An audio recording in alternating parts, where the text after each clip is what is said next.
The fat lady. Hi. How are you? The woman smiled as she took the seat beside me.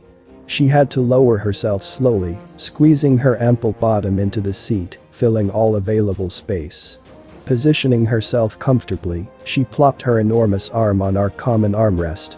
Her immensity saturated the space around us, shrinking me and my seat into insignificance.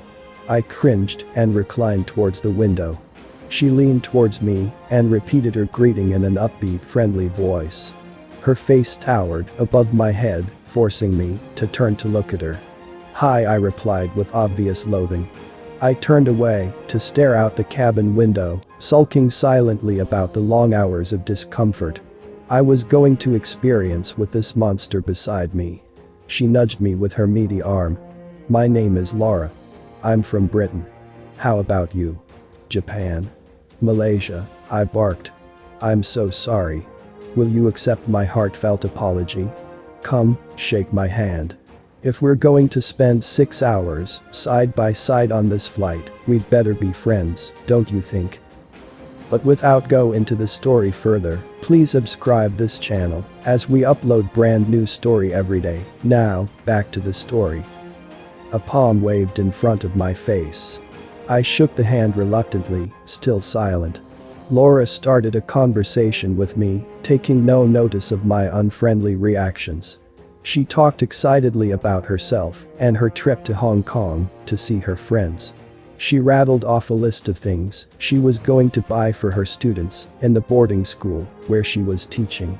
I gave her one-word answers to her questions about me. Unperturbed by my coldness, she nodded as she made appreciative comments to my answers. Her voice was warm and caring.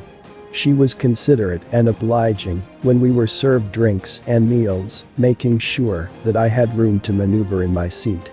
I don't want to clobber you with my elephant size, she said with utmost sincerity.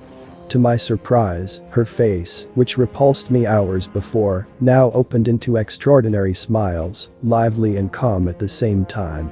I couldn't help but let down my guard slowly. Laura was an interesting conversationalist. She was well read in many subjects, from philosophy to science. She turned a seemingly unimportant subject into something to explore and understand. Her comments were humorous and inspirational. When our topic turned to cultures, I was pleasantly surprised by her intelligent comments and well-thought-out analysis. During our conversation, Laura managed to make every cabin crew who served us walk away laughing at her jokes.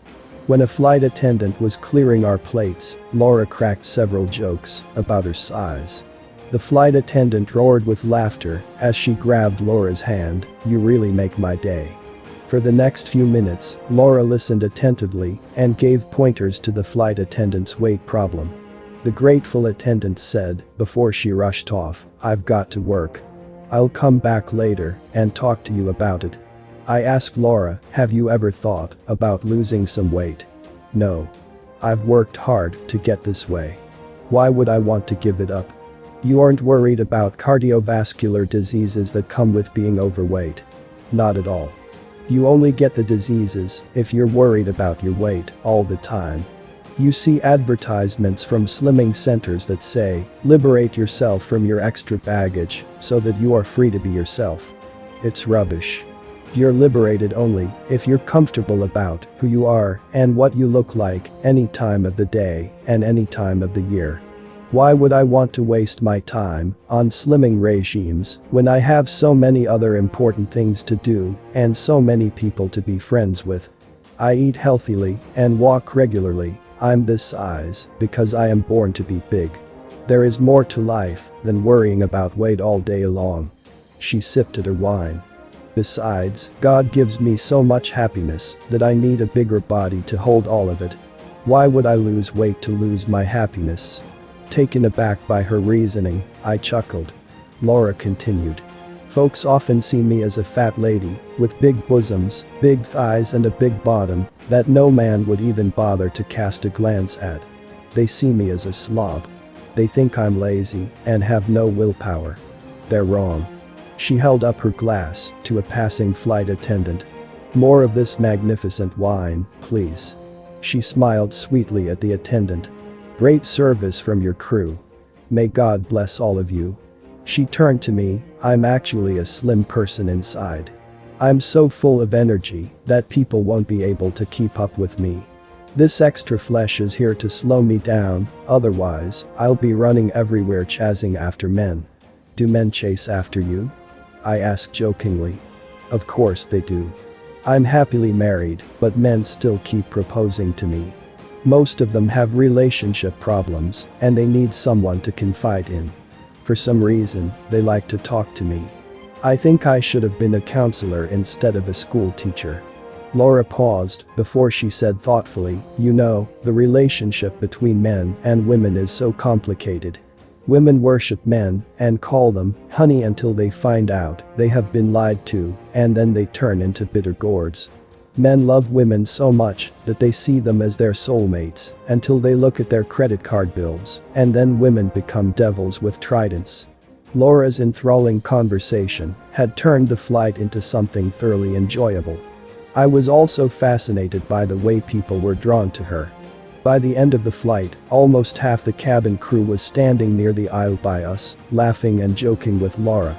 The passengers around us joined in the merrymaking too. Laura was the center of attention, filling the cabin with delightful warmth. When we waved goodbye to each other at the arrival lounge at Hong Kong's Kai Tak Airport, I watched her walking towards a big group of adoring adults and kids. Cheers sounded as the group hugged and kissed Laura. She turned around and winked at me. I was stunned as the realization set in. Laura was the most beautiful woman I had ever met in my life.